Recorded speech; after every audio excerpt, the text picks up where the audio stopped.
Thank you. Keep that. That's for Christmas. Thanks. Merry Christmas, and it's running. This is Nicholson's interview from home. Yeah. I did it because I'm so... Can I turn this tiny camera on you? You can, thank you. Would you like to put it on yourself? Thank you very much. Enjoy it. San Francisco's on your deluge this morning, Robin. I know. Yeah, but after the last few... There was a full fatality on the Golden Gate Bridge last night. Seriously? After that, happy news. Let's begin. What was it last night? I mean, the bridge? It was like so slippery that... That's all right, doesn't it? Heavy. Yeah, I mean, the only good news about that is the reservoirs will fill up again. You know? So that we can take the water down here. No, you'll never get near it. You're just pissing off people in Arizona. People over there peeing in the river going, is this going to L.A.? Yeah, this goes right to L.A. Let's just pee in the river. Send that river down there. Hey, thank you. Robin, was this movie your ultimate fantasy, getting a chance to play with toys? Oh, yeah. I mean, on both sides, because as a kid I used to collect toy soldiers. I mean, so I know military toys as well as, you know, regular toys. So, there's some, to be honest, this is the most fun I've ever had making a movie. Working with Barry again, working with a cast of people. It's an ensemble piece, so it was a great sense of just letting go and seeing where it would take me. Did they have to drag you back in front of the camera and say, stop playing with the toys, it's done? There weren't that, I mean, the toys only showed up for that one scene at the end. We didn't get, there was a lot of little things like the coat. The musical coat is a blast. I tried to use it on Arsenio last night and I forgot to mic it, so that's great.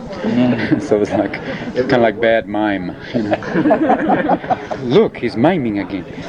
It was the chance to work with all the different technologies, amazing. And to doing the research is also fun too, because you can find out. Hi, how you doing? See this guy goes, hey, it's Gus Van Sant. To meet some of the people and to do under the guise of research, you know, play with the stuff is extraordinary. What kind of people? Computer people, virtual reality people. Have you met some of those people? You will. Do those helmets exist, or in They a very much prototype? exist. They exist in arcades now. Have you ever seen the game called Pterodactyl Attack? I'll run out and Yeah, play to death. it's an amazing game. I mean, if you have vertigo, it's even more amazing. Because there's a pterodactyl that comes and picks you up at one point if you don't play well and drops you. Oh, Now, God. obviously, that's the end of the game. But it's quite extraordinary, the level of technology. It's weird because Barry wrote about some of these things 12 years ago, an idea of you put on this helmet. And now it's a reality. How concerned are you? I mean, Barry seems very concerned, that's why you made this movie, about the loss of innocence and about war toys and everything. I mean, do you care about those things, or is it just a good role? Was the check good? So, you whore, what are you doing? I do care about those things. It's, I mean, I grew up with war toys. I know the thing about, and there's nothing even more insidious than that. What he talks about in the thing about games, it's more than just developing hand-eye coordination. It's developing a desensitizing to that type of, you know, death, you know, that you could hook up. And the last war proves it with the footage of the smart bombs. Going down with that one general's going, here's an unlucky guy. And then when the bomb's coming down, it's coming right for the bridge. And then he laughed because the guy got over the bridge. But if it hadn't, he would have been on that bridge where the guy's driving. There's a little car going, and the bomb's going. And the little car goes, and the bomb's gone. I mean, that is what he's talking about. What about with your own children? Do you sort of restrict their toys? Do you choose them carefully? I try to, but you can't. It's insane to try and say totally cut them off from it. You can say, okay, if you want to play this game, understand that there's a reality behind it. Just like my father sat down and explained to me the reality of war from his perspective as a man who was on the flight deck of the aircraft carrier Enterprise when it was hit by a kamikaze. And he explained that to me, and he said, there's nothing glorious about it. It was horrifying. They left me there to die. They closed the bulkheads, and I was going to die, and I somehow survived.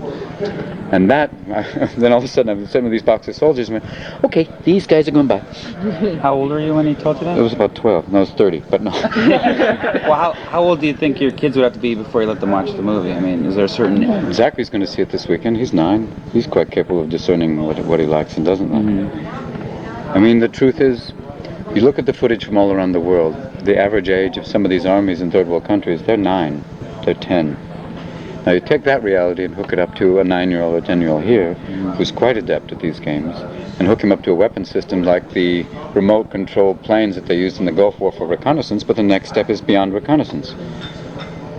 hooked them up. The Israelis have tanks that are capable of that. I mean, that are, that they use for mine clearing. But the next step is to hook them up with weapons. But are kids going to get that message? If they don't, I think they get more than you think. I mean, you talk, you assume that they may be, they're 9. They're 9 going on 40. A lot of them now are much more computer adept than we are. I mean, besides the hand-eye coordination of just the games, they also have they have an understanding of what the thing is. And the realities of you can buy now for a computer, an IBM I know, there's A-10 Tank Killer, which is basically a Warthog, which is the same plane that they flew in the Gulf. There's Falcon 3.0, and I know 10-year-olds who play that game, and they're actual missions from the Gulf. There's all sorts of, there's this game called Tank Platoon where you're inside an Abrams tank. These are the games that people have access to.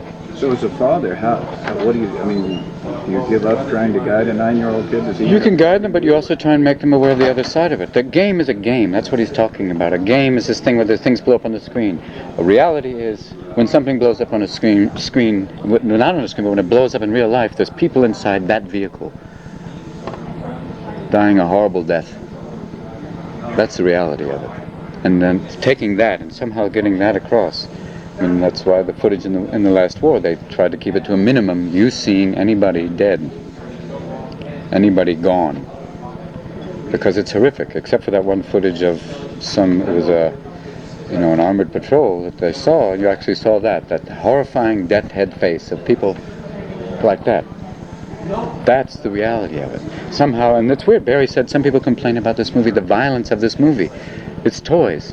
But somehow we're so desensitized that it only takes you blowing up a stuffed animal to go, that's horrific, stop that.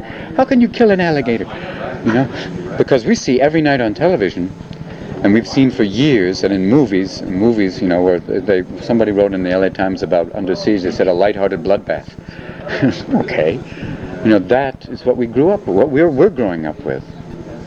That sense of violence, what we've become accustomed to. On a lighter side, what's Christmas like around your house? Very well armed, thank you. Thank you. It's the Rambo home game. Dad, wake up. You violated perimeter, father. Animator, he's back.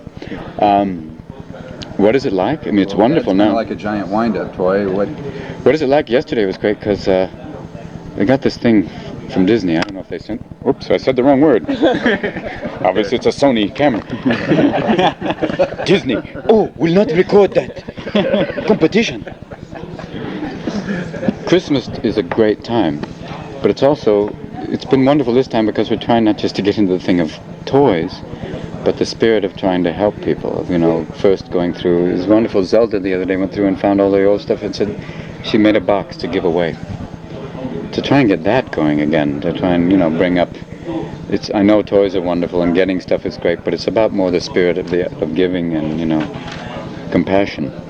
That to keep that going. And a daisy air rifle. No, And Barbie. a daisy air. A Barbie with a daisy. Come on, honey. Come on. Barbie with the hair. And with the Go for it, Barbie. Go for it. On a more serious note, what's it like to have LL Cool J for a relative? It's wonderful. He's a great actor. He's quite extraordinary. He has an intuitive sense of the scenes. I mean, people have an image of him as a rap singer, but he's very, very good actor, he has an incredible intelligence about his performance. That's the scenes he's playing with it, talking about my peas, quarantine. That's wonderful stuff. And he's funny. What do you call him? LL Cool J? Big man. Big man? Oh, that's good. No, Did he teach you how to rap? No, I'm living proof that white men can't dance. Robin, assess your own dramatic acting at this point in your career. From a perspective of politically, assess it in what sense? I mean, how do I think it's coming along? Yeah. I give it 1 out of 4 stars or something like that. I just think that I'm learning, especially with films, to find that technique, to not be afraid of the camera. That's still a little bit, sometimes I get like, American Indians. Steal my soul. Too close. Use wide lens. So I kind of learning to inhabit a character rather than perform it, which is That's happening. Was that especially difficult with Aladdin because you didn't? Aladdin's You just weren't free on form. the screen. I mean, No, it's not especially freeing with Aladdin. yeah. There's nothing. There's no boundaries, except Disney's censorship. Yeah. You can't be going. Yeah, rub my lamp. I'm waiting. They vocally taped you, and then they put the images to it. I mean, were Versus there any anally images taping. you- Yeah, they taped me and then drew to that, which is great. Wonderful in it, Robin. Well, it's just because it's fun to push the boundaries of, like, normally with a Disney cartoon you have certain perceptions. It's more like a Warner Brothers, like an old Warner Brothers cartoon. That's, to be honest, that's what I loved as a kid. Why is it with that movie that you didn't want your name to be billed with Aladdin? It's billed in Aladdin. I couldn't hide it. I'm not trying to hide it. I did it as a favor. I did it because I just wanted to do a cartoon for Disney. I don't want it to be sold as a Robin Williams vehicle, even though some people say it is. It was supposed to be a supporting character. It's the genie. Is that why you haven't done very much press? It doesn't need it, number one. I mean, it's a Disney cartoon. It has its own built-in momentum. And the press I was saving for this because, this is what I was working on. This is what, I'm paid to do. This is my face. This is why it's a cartoon.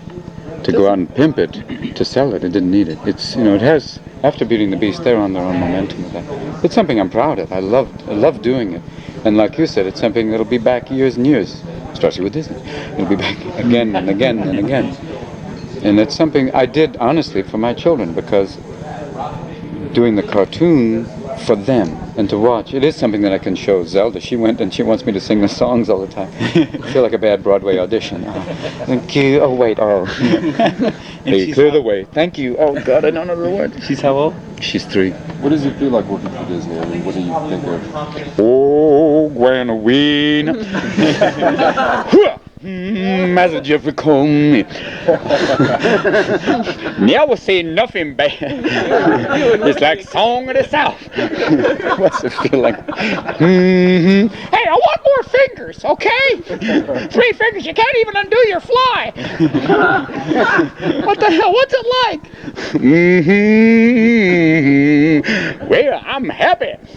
It was a blast doing the cartoon. I didn't really think of it working for. I mean, it wasn't like a job where I went, I just did it because I wanted to have fun with it. And how many extra days were you in the studio? I don't remember.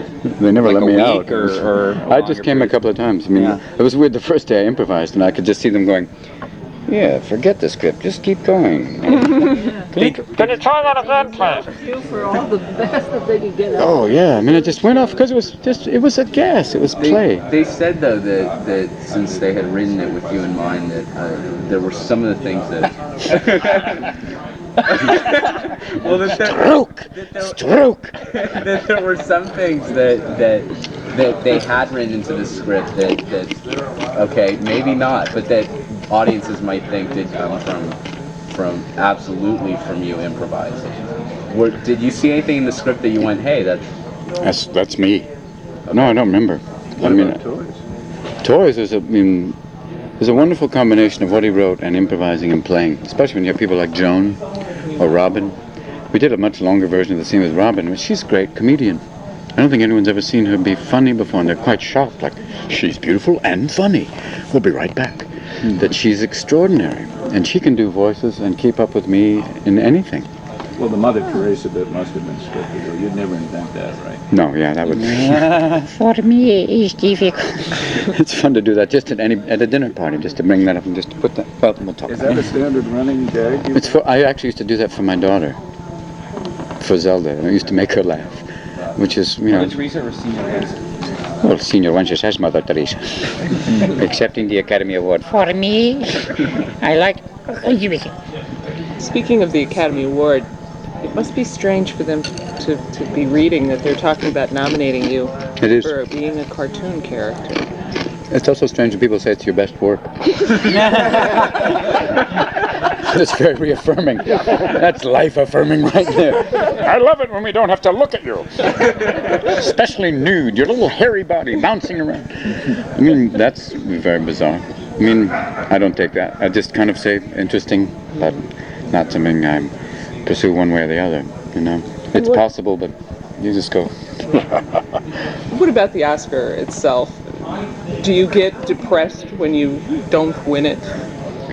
There's a brief moment where the old sphincter tightens, just before they announce your name, you have that moment where you go, Yeah, it is possible. I'm better than Jeremy Irons. Yeah, I really. And then the other voice going, you lost. See you, loser.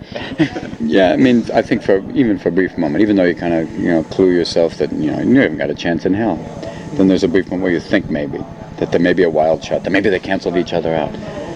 But it's wonderful just to be there and see the little pools of Perrier under every seat. It's an exciting night for a lot of people. Would you like to win eventually? Oh no. Yeah. I want to get one of those Lifetime Achievement Awards where you're so old it's like, I'd like to thank the Academy for this incredible award. what Robin's trying to say.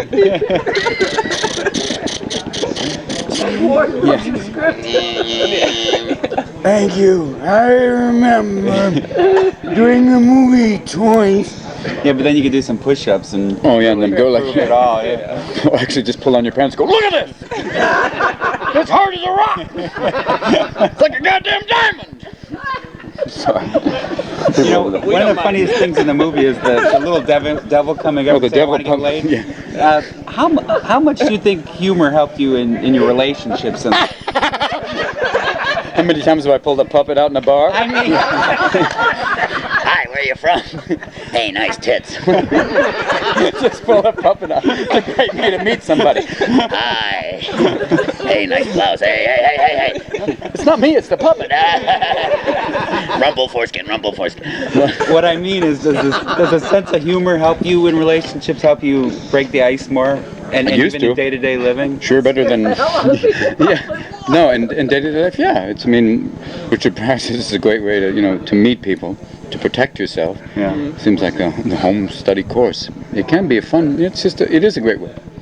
Obviously, And on a movie like Toys, which is taken pretty seriously, do you feel more of a responsibility to keep it light when the camera's not running? Yeah. I mean, are you like the life of the party on the set, trying to keep people... The party. You're the guy over in the corner going... I just play when you're on a set, because movies it's really boring work.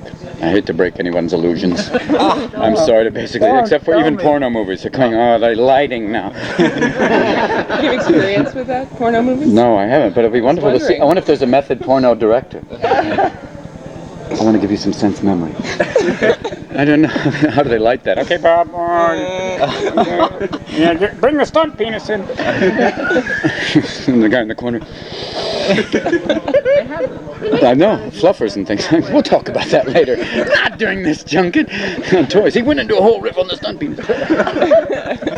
We were left off with, I perform and play when you're on the set to it's for the crew, it's for me, it's both. It keeps my energy going and also it makes it a little more interesting for them to come to work. Yeah. Because it can be boring sitting there on these sets. But with the sets like these, it demands playing. It's like a type of thing where you can have a blast walking around these corridors, that skateboard heaven thing, that one loopy hallway, or the factory, Is there ever a day, though, when you're like, well, I don't really feel that funny today, and then people think, God, he's in a bad mood, when really, he's just being normal, It's a human response. At some days you'll either be nervous or frightened by something, or you'll be doing sometimes some sort of attempt to be a method actor. I'll be trying to get into some emotional state. What the hell are you doing?